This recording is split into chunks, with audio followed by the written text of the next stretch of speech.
नमस्कार, बाखबर में आपका स्वागत है। मैं हूं राघवेंद्र सिंह। बाखबर में आज हम बात करेंगे आधी आबादी के बारे में। दरअसल आधी आबादी का मतलब लोग समझ जाते हैं कि हम महिला शक्ति की बात कर रहे हैं, मातृ शक्ति की बात कर रहे हैं। और चुनाव में इस महिला शक्ति का बहुत बड़ा योगदान होगा सरकार बनाने में और लोगों को सरकार से हटाने में। इसलिए हमारा मानना है कि महिलाएं तय करेंगी सरकार, मध्य प्रदेश की भी और बाकी जगह जहाँ भी चुनाव होंगे वहाँ। मध्य प्रदेश के गणित के हिसाब से आपको बता दें कि यहाँ 5 करोड़ 60 लाख मतदाता हैं और इसमें 2 करोड़ 88 लाख मतदाता पुरुष हैं और महिला मतदाताओं की संख्या 2 करोड़ 72 लाख है। राज्य के 41 जिले ऐसे हैं जहाँ महिला वोटर पुरुषों से ज़्यादा है।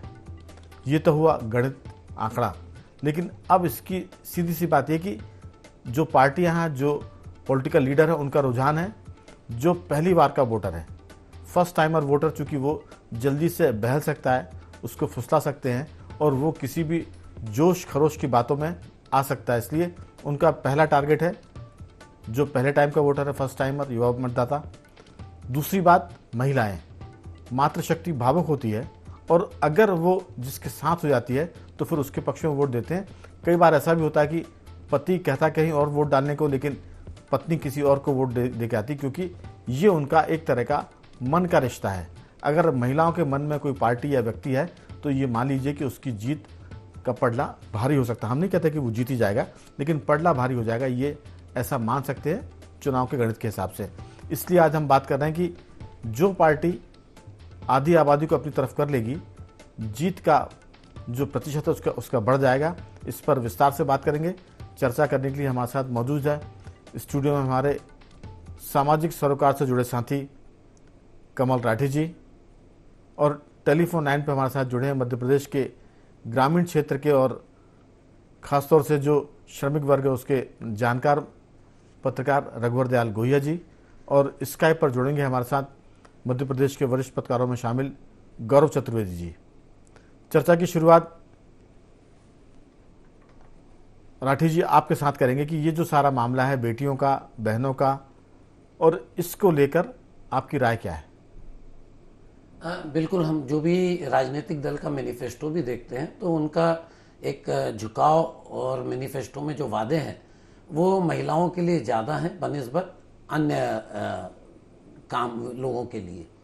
इसके अलावा हम बात करते हैं तो मुझे थोड़ा सा विरोधाभास इस बात का है कि आज 33% महिला आरक्षण की बात होती है, उसके लिए लोकसभा में नियम और कानून बनाने की बात होती है, लेकिन किसी भी राजनीतिक दल ने उसको बिना नियम कायदे के, राजनीतिक दल तो अपने आप में अपना सकते थे तो उन्हें नहीं अपनाया। तो कहना और करने में थोड़ा सा अंतर मुझे राजनीतिक दलों का लगता है। इसलिए कहीं ना कहीं महिलाओं का वोट राठी जी, जो दल झूठ ना बोले, जो राजनेता किसी को धोखा ना दे, फिर वो ना तो राजनेता कहलाता है आज के ज़माने में, और ना वो दल कहलाता है, क्योंकि एक तरह का चरित्र बन गया है। जो दल अपने वादों को पूरा करते हैं उनसे माफ़ी के साथ।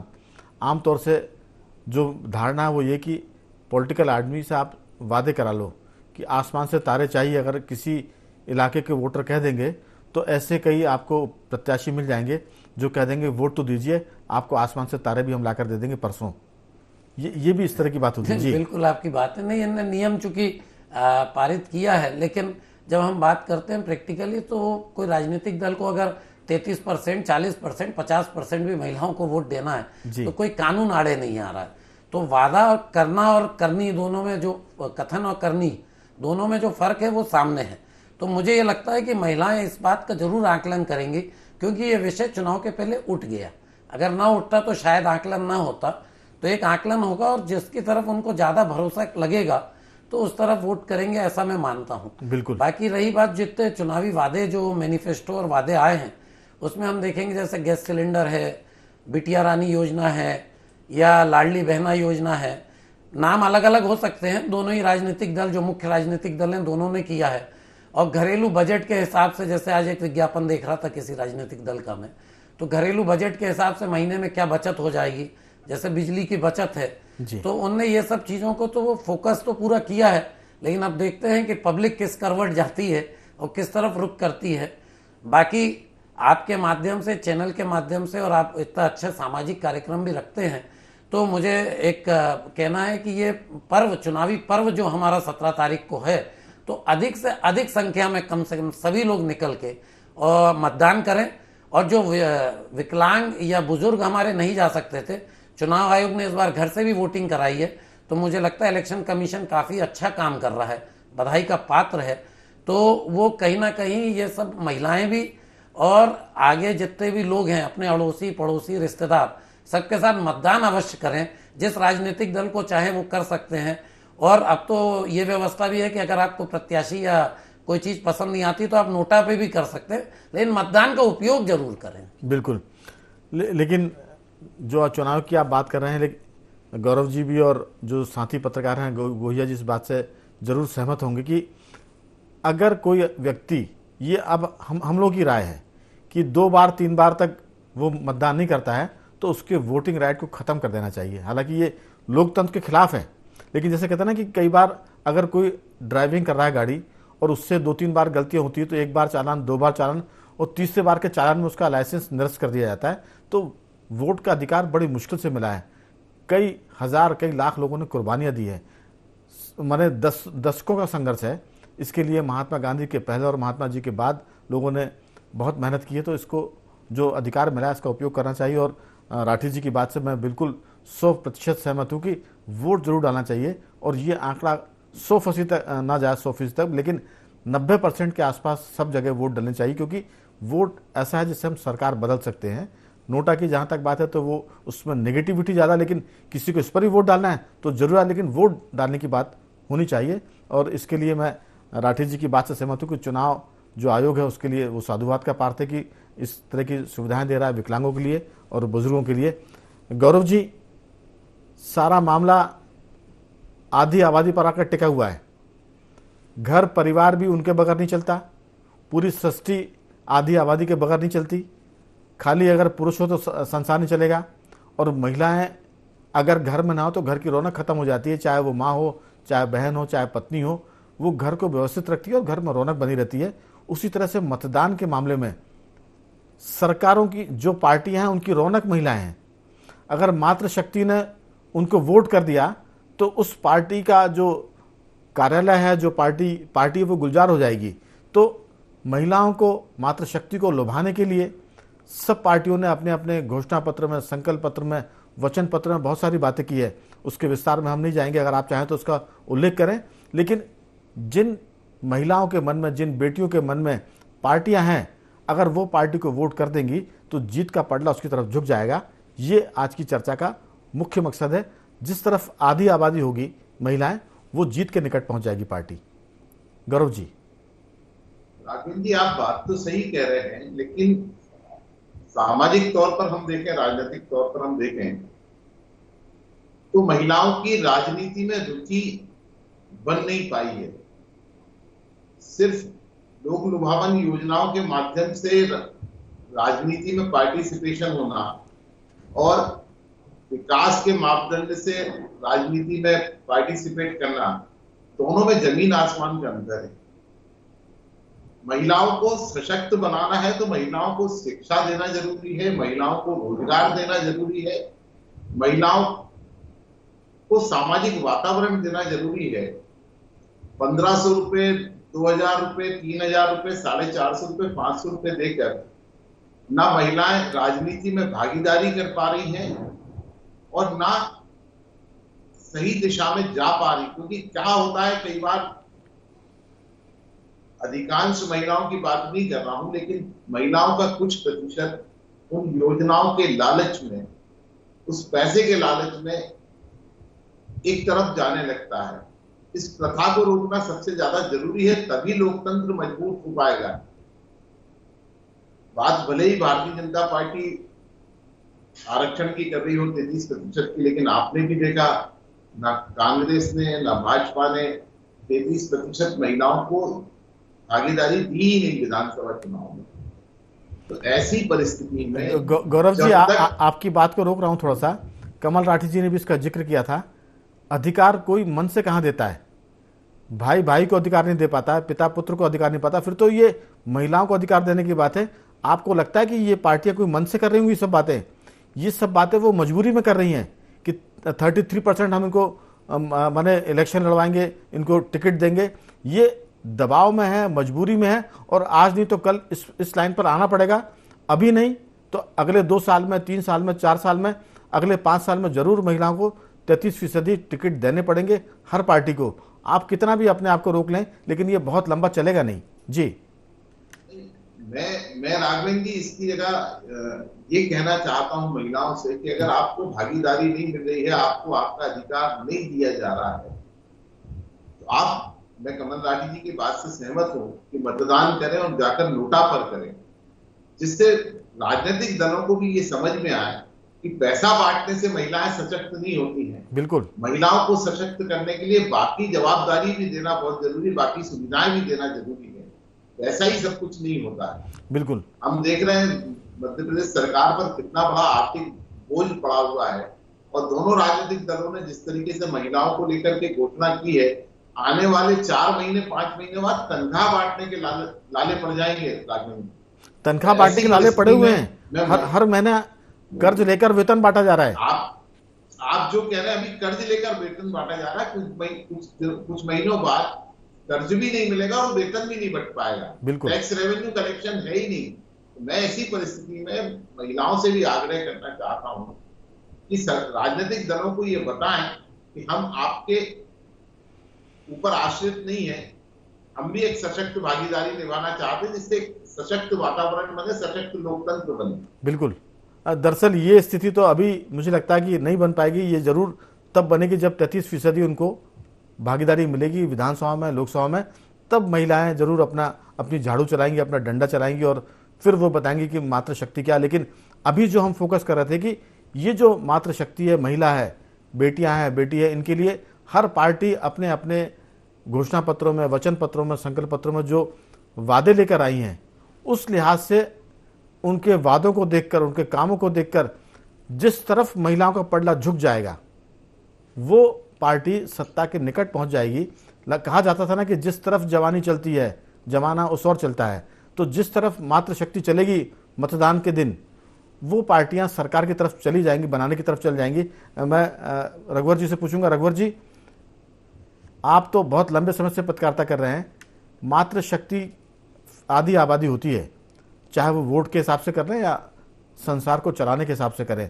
तो मैंने शुरुआत में कहा था कि मध्य प्रदेश के 41 जिले ऐसे हैं जहां महिला वोटर्स ज़्यादा पुरुषों की तुलना में, और जो संख्या है वो आंकड़ा पुरुष मतदाता है 2,88,25,607 और जो महिला वोटर है उनका आंकड़ा है 2,88,33,945 महिला वोटर है। अभी हम युवा वोटरों की तो बात ही नहीं कर रहे हैं। ये जो कहीं ना कहीं मामला है महिलाओं का, क्योंकि हमने शुरुआत में कहा था कि महिलाएं बड़ी दयालु होती हैं, वो बहुत सारी बातों में, भावनाओं में बह जाती हैं, तो ये इनको बहलाने का, भावनाओं में लाने का बहुत सारे छल प्रपंच पार्टियां कर रही हैं। आपको लगता है कि जिस तरफ महिलाओं के वोट चले जाएंगे वो दल और वो लीडर चुनाव जीतने के निकट पहुंच जाएगा? रघुवर जी। जी बिल्कुल, आपने बिल्कुल सही बात कही है कि महिलाएं जो है बड़ी भावुक होती हैं, कोमल हृदय होती हैं और कहीं ना कहीं उन्हें आप किसी न किसी रूप में, चाहे उपहार देकर, चाहे लालच देके अपने फेवर में कर सकते हैं। और आपने जैसा कि कहा कि राजनेता इस कला में माहिर होते हैं और हमारे मुख्यमंत्री पुरुष भी जो है वो बिकने में कम नहीं होते, लालच में वो भी फंस जाते हैं, लेकिन महिलाओं का प्रतिशत और भी ज्यादा है। जी, तो मैं सीहोर जिले की यदि आपको बात बताऊं तो हमारे यहाँ कुल मतदाता 9,97,000 के लगभग हैं। इनमें पुरुष जो हैं वो 5,14,000 के आसपास हैं और महिलाओं की जो मतदाताओं की संख्या है वो 4,83,000 के आसपास है। एक खास बात आपको मैं और बताऊं कि 1957 में जब पहला चुनाव हुआ बुधनी विधानसभा को लेकर, तो यहाँ से कांग्रेस की महिला प्रत्याशी जीती थी, राजकुमारी सूरज कला का नाम था उनका जी। उसके बाद से मुझे स्मरण नहीं आता कि बुधनी विधानसभा क्षेत्र से कोई महिला प्रत्याशी खड़ी हुई हो। इसके बाद सीहोर की हम अगर बात करें, जो गृह जिला है मुख्यमंत्री जी का, वहां से सविता वाजपेयी जी, आपने नाम सुना होगा, वो चुनाव जीती थी और मंत्री जनता पार्टी की सरकार में 77 की बात है, 1977 की। और उनके पहले भी मेमूना सुल्तान, रुक्मणी रोहिला, ये चुनाव लड़ चुकी थी। जी। तो अभी जो बात हो रही थी महिला भागीदारी की, महिलाओं के सशक्तिकरण को लेकर, तो वो जो लोकसभा में और विधानसभा में या अन्य इस तरह के निकायों में जब तक महिलाओं का भी आरक्षण नहीं होगा कि अनिवार्य रूप से उन्हें चुनाव लड़ना ही पड़ेगा राजनीतिक दलों को, तब तक मैं सोचता हूं कि वो इसलिए ये महिलाएं सशक्त नहीं हो पाएंगी कि नीति निर्धारण, नियम कानून बनाने की पावर जब तक उनके हाथ में नहीं होगी, तब तक उन्हें इसी तरह से प्रलोभन देकर या भावनाओं में बहकाकर अपने फेवर में मतदान करने की बातें चलती रहेंगी, जिसे रोकना बड़ा मुश्किल होगा। सीहोर में बुधनी की हम बात करें तो यहाँ पे कुल 2,74,219 मतदाता हैं। महिलाएं 1,32,000 के आसपास हैं। आष्टा में भी 1,33,000 है। इछावर में 1,80,000 के आसपास हैं और सीहोर में भी 1,87,000 के आसपास हैं। तो महिलाओं का एक प्रतिशत बहुत बड़ा है, लेकिन बात वही सामने आती है कि आप देखेंगे अभी पूरे सिनेरियो में जब हम चुनाव प्रचार की बात कर रहे हैं जी। तो कांग्रेस से प्रियंका वाड्रा गांधी की बात तो सामने आ रही है, वो पूरी ताकत से चुनाव में प्रचार कर रही हैं। भारतीय जनता पार्टी की तरफ से महिला लीडरशिप जो है वो इक्का दुक्का ही सामने आ रही है। अभी हमारे भोपाल की सांसद प्रज्ञा ठाकुर इस पूरे चुनाव में कल पहली बार हमको सीहोर में एक छोटे से कार्यक्रम में नजर आई। तो या तो उनको राजनीतिक दल उनका उपयोग नहीं कर पा रहे हैं या उन्हें कोई काम नहीं दिया जा रहा है। ऐसी स्थिति में मेरी मान्यता यह है कि महिला नेत्रियां हो या जो भी जहां पावर वाली महिलाएं हैं वहां थोड़ा बहुत काम तो ले लेती। बाकी महिलाओं के संदर्भ में मैं एक बात बहुत साफ आपको कहूंगा कि उनको जो है आज भी कह दिया जाता है, उन्हें निर्देश दिया जाता है, उन्हें आदेश दिया जाता है कि आपको ये करना है, आपको वो करना है। फिर भी मध्य प्रदेश के चुनाव की यदि हम बात करें तो इसमें कोई संदेह नहीं है कि यहाँ पर लाडली बहना योजना का जो प्रभाव है वो बहुत साफ नजर आ रहा है। कल मैं बुधनी क्षेत्र में था। पूरे क्षेत्र में मैंने 3-4 बड़े स्थानों का भ्रमण किया, भैरुंदा, नसरुल्लागंज, बुधनी और आपका गोरखपुर जैसा गांव, जहां जो प्रत्याशी चुनाव प्रचार में विक्रम मस्तान कांग्रेस की तरफ से कर रहे थे, शिवराज जी तो आ नहीं रहे, तो उनकी तरफ से उनकी श्रीमती धर्म पत्नी साधना सिंह जी, कुणाल और कार्तिक के चुनाव प्रचार कर रहे थे। तो महिलाएं कुछ आगे आई हैं, पर वो जो संख्या है, जनसंख्या है, वो दिख नहीं रही। लेकिन जब हम अलग अलग बात करें, कुछ महिलाओं से हमने बात की। रघुवर जी हमको रखना चाहिए धीरज। महिलाओं को कोई बहुत दिन तक रोक नहीं पाएगा। महिलाएं आगे आएंगी और अब देश में महिलाओं के लिए पार्टियां मजबूरी में सही अधिकार देने की बात कर रही है, उनको इलेक्शन लड़ाने की बात भी कर रही है और ये आंकड़ा हमको जल्दी ही मिलेगा। बहुत इसके लिए इंतजार करने की जरूरत नहीं पड़ेगी, क्योंकि अब महिलाएं जागृत हो गई हैं। चाहे वो आपने कहा कि भोपाल की सांसद ऐसी सांसद नहीं कि वो उनको कोई दबा सके या कोई उनको किनारे कर सके। उनके बारे में कहा जाता है कि उनको कैंसर नाम की बीमारी है और वो बीमार थी, मुंबई में इलाज करा रही थी। तो ये एक थोड़ा सा वैसा मामला है बीमारी का, इसमें ज़्यादा हम छिद्राणु विषय नहीं करना चाहेंगे। लेकिन जहाँ तक महिलाओं की बात है, महिलाओं को अब अधिकार से वंचित रखना बहुत लंबे समय तक संभव नहीं है, क्योंकि आज नहीं तो कल लोकसभा में कानून बन चुका है। मुझे लगता है राठी जी, इस बारे में जो आपने शुरुआत में कहा था कि भले ही वो कानून बना और वो 5 साल बाद लागू होगा, लेकिन जो पार्टियां उनको किसने रोका था कि वो 33% महिलाओं को टिकट दे देती। ऐसा तो था नहीं कि जब वो कानून लागू हो जाएगा तब दिया जाएगा। उसके पहले अगर वो खड़ा करेंगे महिलाओं को 33% तो शायद उनका कोई नुकसान हो जाएगा। तो महिलाओं को अधिकार देना कोई चाहता नहीं है पुरुष प्रधान व्यवस्था में, लेकिन अब महिलाओं को आप अधिकार से वंचित लंबे समय तक नहीं रख सकते, क्योंकि अब वो जागृत हो रही हैं और समाज के हर क्षेत्र में आ गए हैं। आप नौकरी में देख लीजिए, पढ़ाई में देख लीजिए, हर साल जो 12th की एग्ज़ाम परीक्षा होती है उसके परिणाम देख लीजिए, बेटियां सबसे आगे रहती हैं। 10th बोर्ड की परीक्षाओं में देख लीजिए, बेटियां सबसे आगे नंबर लेके आती हैं। इसके बाद अब तो आर्मी में भी महिलाओं का, बेटियों का दखल हो गया है। IAS, IFS, ये सब जगह, प्राइवेट सेक्टर में भी आप देखिए कि वो CEO तक के पदों पर जा रही हैं। तो कुल मिलाकर यही है कि महिलाएं जिस तरफ जाएंगी वो बुद्धिमानी से काम भी करेंगी, बिना किसी दबाव के काम करेंगी और सरकार बनाने और बिगाड़ने में उनकी भूमिका बहुत महत्वपूर्ण होने वाली है और इस चुनाव से वो दिखना शुरू हो जाएगा। आपकी राय?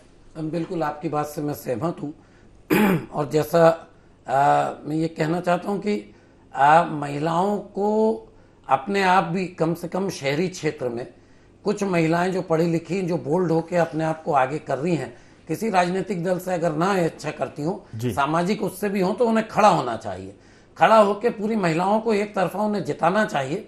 तभी हम समझेंगे कि कानून जल्द से जल्द, और कानून की क्या आवश्यकता है, मैं घड़ी घड़ी वही कहता वो तो हूं। बन चुका है उसको। तो अपने आप राजनीतिक दल मजबूरी में महिलाओं को वोट टिकट देना चालू कर देंगे।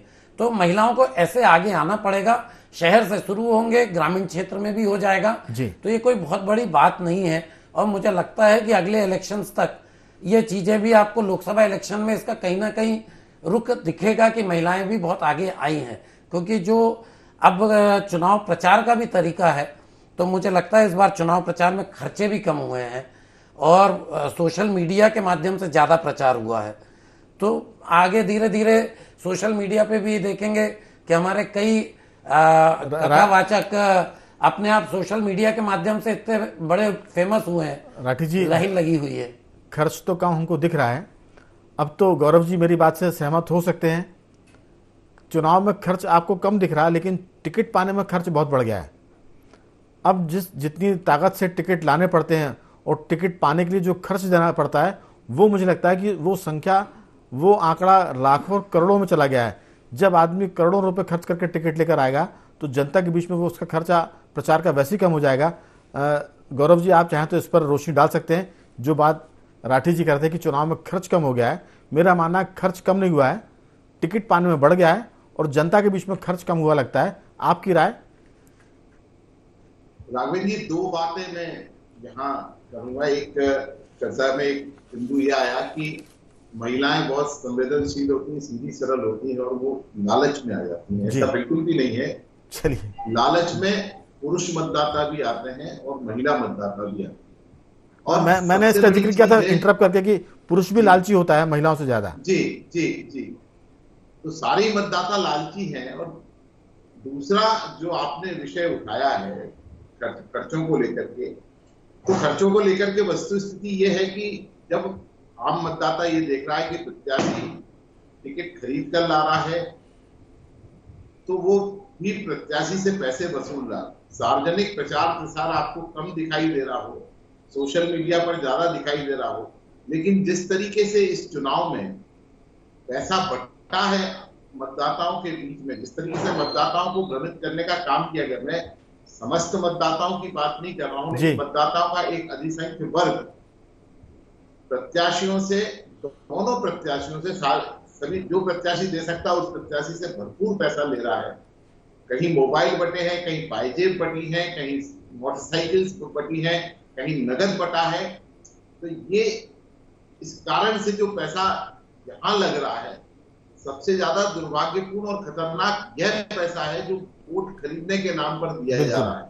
आप प्रचार के नाम पर पैसा खर्च करेंगे तो कोई बुराई नहीं है, आप प्रचार के नाम पर पैसा खर्च करेंगे तो कोई बुराई नहीं, लेकिन वोट खरीदने के लिए किसी मतदाता को पैसा देना या एक समाज को अपने पक्ष में लेने के लिए वहां पर किसी भी तरीके के निर्माण कार्य या विकास कार्य, इसलिए तो मैंने कहा था कि ये सबसे ज्यादा दुर्भाग्यपूर्ण रहा। वोट खरीदने की बात तो गौरव जी आती है, लेकिन टिकट खरीदने की बात भी आने लगी है और अब वो बहुत ज्यादा आ रही है। मैं आपसे बात वही कर रहा हूँ कि टिकट खरीदे भी गए हैं और टिकट खरीदने के साथ साथ मतदाताओं को भी खरीदा गया। और इसमें एक ही दल नहीं, दोनों दल के कई जगह के प्रत्याशी एक दूसरे के ऊपर भारी पड़ते हुए नजर आए। चलिए, तो हम इस पर और कभी विस्तार से बात करेंगे। ये महत्वपूर्ण मुद्दा है, टिकट खरीदने का, बेचने का, वोटों खरीदने का।